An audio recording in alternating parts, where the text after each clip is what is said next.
नमस्कार, मैं पंकज प्रसून।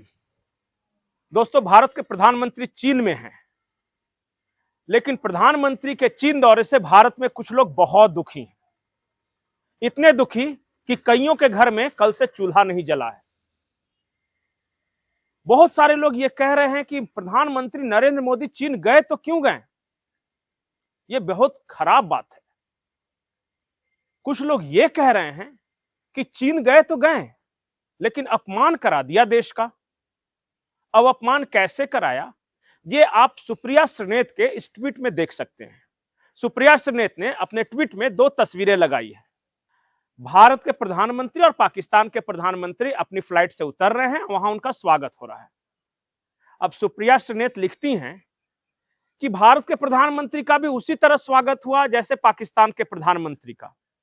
यह भारत के लिए अपमान वाली बात है। दोनों का ऐसे नहीं होना चाहिए था। यह अलग बात है कि एससीओ में जितने नेता हैं सबका सम्मान उसी तरह किया गया।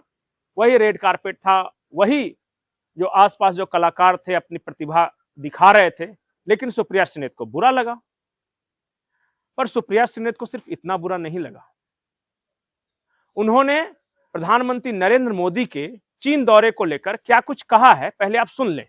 गलवान में शहीद हुए 20 जाबाज सैनिक, पहलगाम में शहीद हुए 26 भारतीय नागरिक, पुंछ में शहीद हुए 17 निर्दोष भारतीय नागरिक। जब आप चीन पहुंचे होंगे मोदी जी, तो एक बार तो आपके जहन में इन लोगों का ख्याल आया होगा। वैसे जिस निर्लज्जता से आप वहां के वीडियो लूप पर डालकर पोस्ट कर रहे हैं, ऐसा लगता तो नहीं है। वाकई में लानत है आप पर। जब सुप्रिया श्रीनेत भारत के प्रधानमंत्री नरेंद्र मोदी के अपमान की बात कर रही थी, तो मुझे एक पुरानी तस्वीर मिली है। बकायदा ये वीडियो है। ये वीडियो उस वक्त का है जब भारत में मनमोहन सिंह प्रधानमंत्री हुआ करते थे।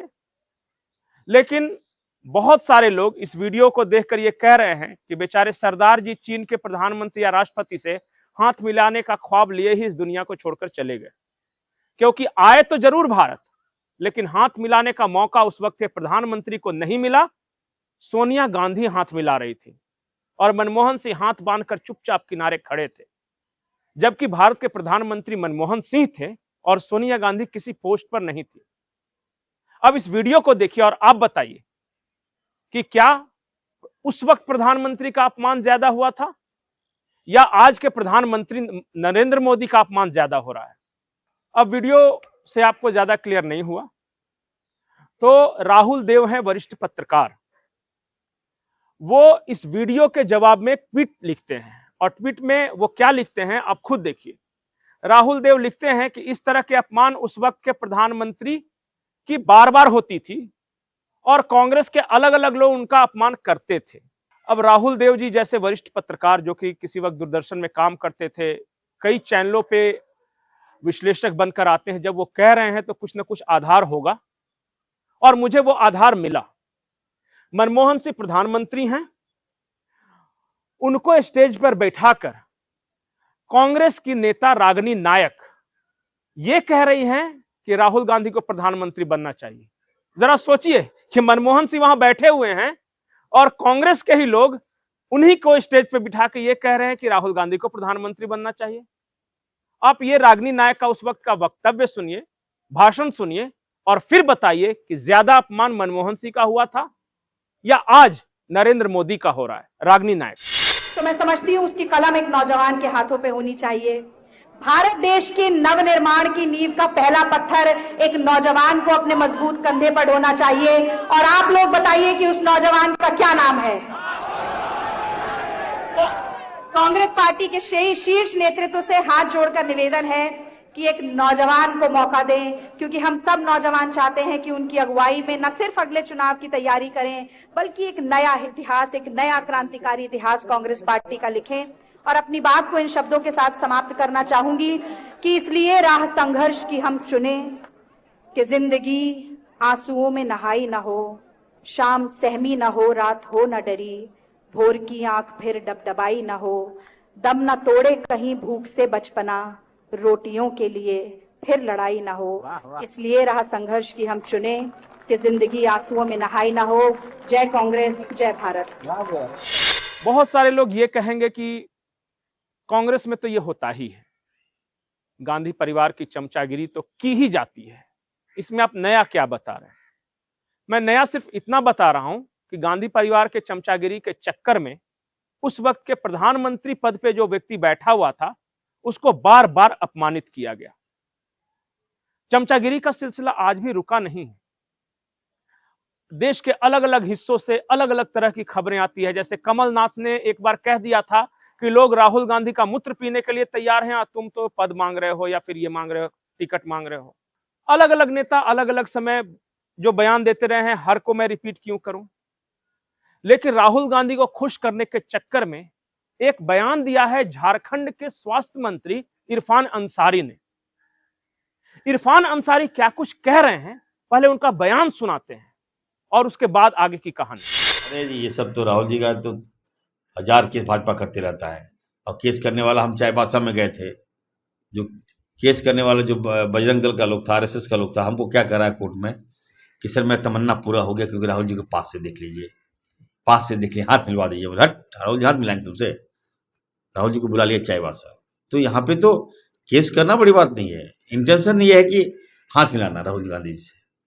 आज भाजपा के लोग, आरएसएस के लोग, बजरंग दल के लोग भी चाह रहे हैं कि बदलाव हो इस देश में। तो लेकिन फिर भी मैं कहूँगा, बिहार की घटना ये संसार करने वाली घटना है। लोकतंत्र में इसकी कोई जगह नहीं है। आप भी राजनीति कीजिए, हम भी करेंगे, मेरा भी सम्मान होना चाहिए, आपका भी सम्मान होना चाहिए।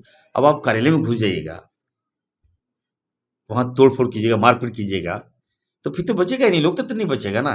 लोग हंसेगा हम पर, लोग ऐसे ही लोग हम लोग पे, नेताओं पे हंस रहा है। तो सड़क पे बातें होनी चाहिए। सड़क पे हम लोग उतरे हैं, राहुल जी सड़क पे उतरे हैं, घर पे थोड़े उतरे हैं, कार्यालय में थोड़े उतरे हैं हम लोग। तो ये सारे लोग, देश की जनता भाजपा को बहुत मतलब निम्न स्तर से देख रही है। और हमें लगता है कि भारतीय जनता पार्टी के बड़े नेताओं को आगे आकर इसका खंडन करना चाहिए। इरफान अंसारी कह रहे हैं कि लोग राहुल गांधी से हाथ मिलाने के लिए मरे जाते हैं, चाहे बजरंग दल के लोग हो, आरएसएस के लोग हो या बीएसपी के लोग हो। यह इरफान अंसारी का दावा है। लेकिन बोलते बोलते इरफान अंसारी कुछ ज्यादा बोल गए। उन्होंने यह कहा कि एक बार राहुल गांधी ऑर्डर कर दें तो जितने भाजपा के दफ्तर हैं झारखंड में, उन सबको हम नेस्तनाबूद कर देंगे, गिरा देंगे, ढहा देंगे, उस पर आक्रमण कर लेंगे, पता नहीं क्या क्या कर देंगे। अब मोहब्बत की दुकान में इस तरह के प्रोडक्ट तो निकलते ही हैं। इरफान बाबू, आपके नेता कहते हैं कि हम मोहब्बत की दुकान चला रहे हैं और आप कहते हैं कि जितने भी भाजपा के कार्यालय हैं सबको ध्वस्त कर देंगे। तो मुझे लगता है कि इस बात की शुरुआत आपको कर ही देनी चाहिए, क्योंकि जब चैलेंज कर ही दिया है तो कुछ करके दिखाइए। सिर्फ मीडिया में ऐसे बोलने से क्या होगा? एक दफ्तर कोई तोड़ के दिखाइए, तब झारखंड की जनता या देश की जनता समझ जाएगी कि आप भी मर्द के बच्चे हैं। और अगर नहीं कर सकते तो इस तरह के बयान नहीं देने चाहिए, क्योंकि आप जिम्मेदार पद पर हैं, आप स्वास्थ्य मंत्री हैं। कोई राह चलता लफंगा तो है नहीं कि मार दूंगा, तोड़ दूंगा, फोड़ दूंगा, इस तरह की बातें करें। संवैधानिक पद पर हैं आप। वैसे आपके कौम की नफरत भारतीय जनता पार्टी या नरेंद्र मोदी के प्रति वो बार बार जाहिर होती है। अभी जो प्रधानमंत्री नरेंद्र मोदी जी की मां को गाली दी गई, सुना है वो आप ही के कौम के लोग थे, और वो तो आ गए रिजवी, नौशाद, ये सब मीडिया में, इसलिए हंगामा हो गया। इस देश के किसी भी मुस्लिम इलाके में चले जाइए और भाजपा और नरेंद्र मोदी के बारे में क्या क्या कहा जाता है और किस हद तक नफरत है। उनके लिए सिर्फ पॉलिटिकल पार्टी का मामला नहीं है, आइडियोलॉजी का मामला नहीं है, उनके लिए जिहाद का मामला है। और वही जिहाद कभी कोई रिजवी के शक्ल में, कभी कोई नौशाद की शक्ल में, और कभी इरफान अंसारी की शक्ल में बाहर आता रहता है। ओवैसी के छोटे भाई ने कहा था कि 15 मिनट के लिए पुलिस हटा लो। बड़े ओवैसी ने कहा था कि जब मोदी हिमालय में चले जाएंगे या योगी मठ में चले जाएंगे तो हिंदुओं तुम्हें कौन बचाने आएगा। यह भाईचारा का तराना है। इस देश के हिंदू आदी हो गए हैं सुनने के। बहुत लोगों को बहुत फर्क नहीं पड़ता।